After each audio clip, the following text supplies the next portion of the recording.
बहन पर मिला। प्रेज़ लॉर्ड पास्टर जी, प्रेज़ लॉर्ड सभी। गॉड जीते रहे बेटा, प्रेज द लॉर्ड।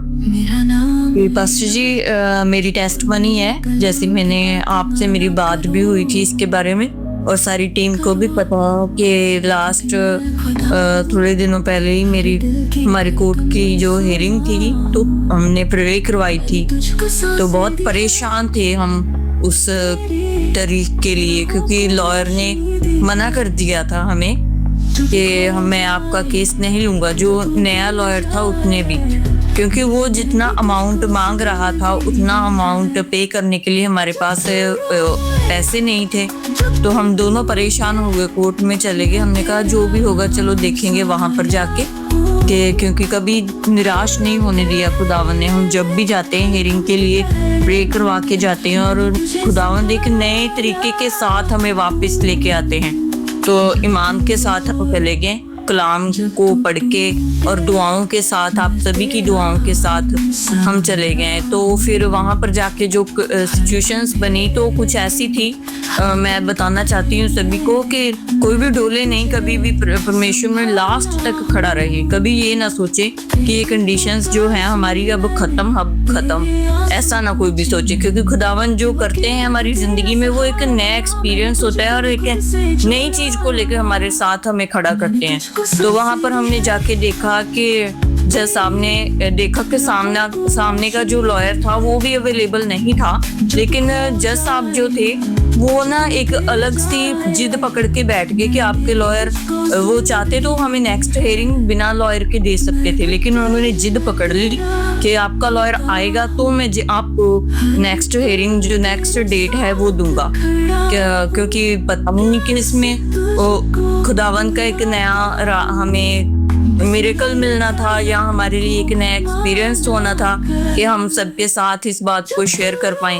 तो उसी वक्त मैंने भाई को कॉल की कि अंकित भाई को कि भाई ऐसे ऐसे करके प्रॉब्लम हो रखी है, तो हम दोनों बहुत परेशान हो गए हैं। इधर हमारे पास इतना अमाउंट नहीं है कि हम उसको पे कर पाएँ लॉयर को, और दूसरी तरफ जज साहब ने ये कह रखा कि जब तक आपका लॉयर नहीं आएगा तो मैं आपको जाने नहीं दूंगा। हालांकि वहाँ पर दूसरी पार्टी का जो लॉयर था वो अवेलेबल भी नहीं था, वो हमें नेक्स्ट हियरिंग देके वहाँ से भेज सकता था, लेकिन एक कंडीशन खड़ी कर दी उन्होंने।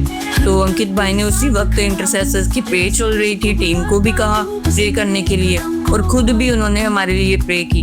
तो भाई ने कहा कि आप सिस्टर, आपका ईमान है और खुदावंद आपके लिए सारी चीज़ों को बदल देगी। जैसे ही भाई ने प्रे की तो हमारा जो लॉयर था वो कहने लगा कोई बात नहीं, जितना अमाउंट है आप दें, मैं जाता हूँ जज साहब के आगे बात करने के लिए। तो वो एकदम से बिल्कुल चेंज हो गई और वो लॉयर आए, उन्होंने बात की तो जज साहब का मूड, जो पहले हमारे सामने एक ऐसे बिपता लेके खड़े थे कि आप जब तक लॉयर को नहीं लेके आएंगे तब तक नहीं मैं आपको नेक्स्ट डेट दूंगा, तो वो चेंज हो गए। वो हमारे लॉयर से ऐसे बात करने लगे, उन्होंने कहा जस्ट मुझे तो आपसे मिलना ही था कि मैं देखना चाहता था कि आपका कौन सा लॉयर है जो हायर किया हुआ है। तो उन्होंने आपस में बात की, तो फिर हमारे लॉयर ने कहा कि आप ऐसा करें, जो दूसरा लॉयर है आप उन्हें बुलाएं, मैं आर्गूमेंट करने के लिए रेडी हूँ। तो मैंने फिर भाई को कॉल की कि भाई अब तो कंडीशन ये बन गई है, क्योंकि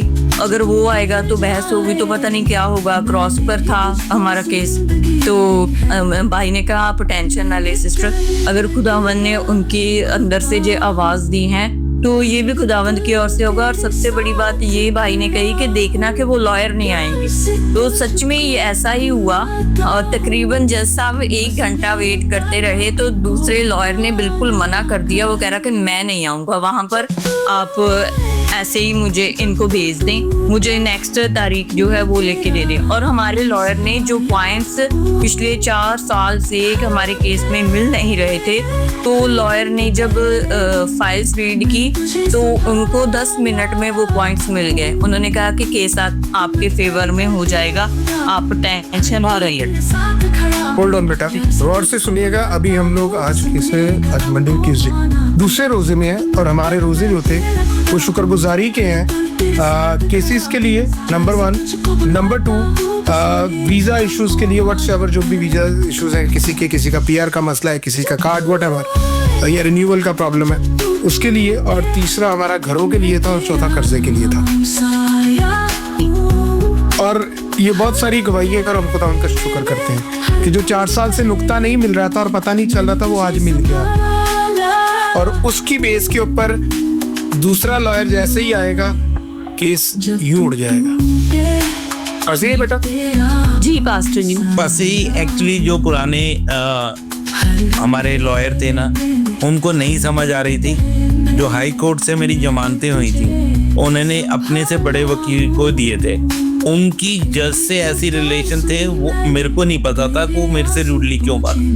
वो जज के फ्रेंड भी हैं जिस लॉयर को हमने अब हायर किया है, और उन्होंने ये सब खुदा ने ही किया है। और उन्होंने ऐसी उस टाइम हमारे पसीने लाते हुए कांप रही थी कि दूसरे दिन कोर्ट की छुट्टियां हो जाएंगी, जमानत नहीं हो सकती, कुछ यहाँ पे हो गया। और अभी 1 तारीख तक छुट्टियां चल रही हैं, गर्म जो एक समर वेकेशन होती है ना, ये सारी छुट्टी कोर्ट की भी चलती हैं। तो हम इतने घबराए हुए थे कि बचने का भी एक मौका भी नहीं था वहाँ से, और हिलने भी नहीं दे रहे थे हमें कि आप यहाँ से निकल जाएंगे और बाद में फिर हमारे सामने पेश होंगे कि नहीं होंगे, कैसे हैं। तो बड़ी खुदा ने ही हम दोनों को ऐसे खड़े रखा, और टीम की दुआएं पीछे चल रही थी। और जब उन्होंने जज साहब को कहा कि जितना मेरा एक्सपीरियंस है ना, मैं अभी क्रॉस फाइट कर लूँगा, जैसे उन्होंने फाइलें पलटी, तो उन्होंने कहा कि ये मेरे को बाहर आके बताया कि केस आपके हित में है, सब फ्रॉड उन्होंने कर रखा है आपके साथ, सब बस 1-2 हियरिंग में ही है, सब कुछ खत्म हो जाएगा। कितने साल से फंसे हुए इन केसेस में? 6 साल से। गौर से सुनिएगा सब लोग, जब हम कलाम को और यीशु को महिमा देते हैं, तो वो हमें भी महिमा देता है।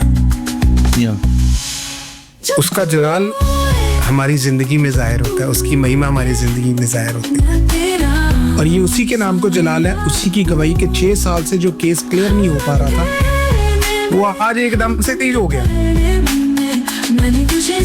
सो ये सबसे पहले ईमान विश्वास है।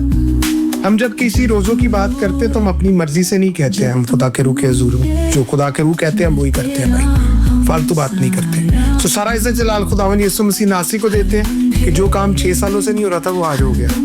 बस ही जितना अमाउंट हमने देना था ना, उससे ज्यादा तो हमने अपनी जमानतें करा ली या उनको वकीलों को फीसें भर दी। तो वो बेटा कानून के मुताबिक, सॉरी बात काट रहा हूँ, कानून के मुताबिक जितना आपने पे किया है, क्योंकि फॉल्स केस है ना, तो 6 साल में जितना आपने पे किया है वो दूसरी पार्टी आपको रिटर्न करेगी। तो खुदा का शुक्र करते हैं, सारा इज्जत जलाल खुदावन यीशु मसीह नासी को देते हैं, क्योंकि यशायाह 45:2 में लिखा है, मैं तेरे आगे आगे चलूंगा और तेरे नाहमवार रास्तों को हमवार करूंगा, पीतल के दरवाजों को टुकड़े टुकड़े कर दूंगा, लोहे के बींडों को तोड़ डालूंगा। अगर मुझे ये समझ आ जाती है ना, तो फिर मैं रिलैक्स हूँ, फिर मुझे कोई परेशानी नहीं है, क्योंकि मेरा बाप है, मेरा बड़ा भाई है जो हर चीज संभाल सकता है। मेरा खुदा, मेरा यीशु, मेरा बड़ा भाई यीशु है। और जब मुझे इस बात पे यकीन होता ना, यशायाह 41:10 कि डर मत, तू खौफ ना खा, हरासा ना हो, मैं तेरा खुदा हूँ, मैं तेरा प्रभु, मैं तुझे जोर बख्शूंगा, मैं तुझे अपने दाने हाथ की सदाकत से संभालूंगा। तो खुदा संभालता है। सो सारा इज्जत जलाल हम खुदावंद यीशु मसीह नासी को देते हैं। जितना लगाया वापस आएगा बेटा, उसके बाद फिर फॉर्च्यूनर ले लेना, ठीक है। सारा इज्जत जलाल खुदावंद यीशु मसीह नासी को देते हैं कि खुदावंद रहीम खुदा है, बुजुर्ग पुत्र पिता है, और खुदावंद अपने नाम का जलाल जाहिर करते हैं। सो जितना शुक्र किया जाए कम है। ये जलाल यीशु के नाम को है। This is not belongs to us, it all belongs to Jesus Christ. खुदा उनका शुक्र। सुनी मैंने, तेरे आंसू पूछे मैंने, तू अकेला था, तेरा सहारा बना, मैंने तुझको खुद से जोड़ा, मैंने तुझको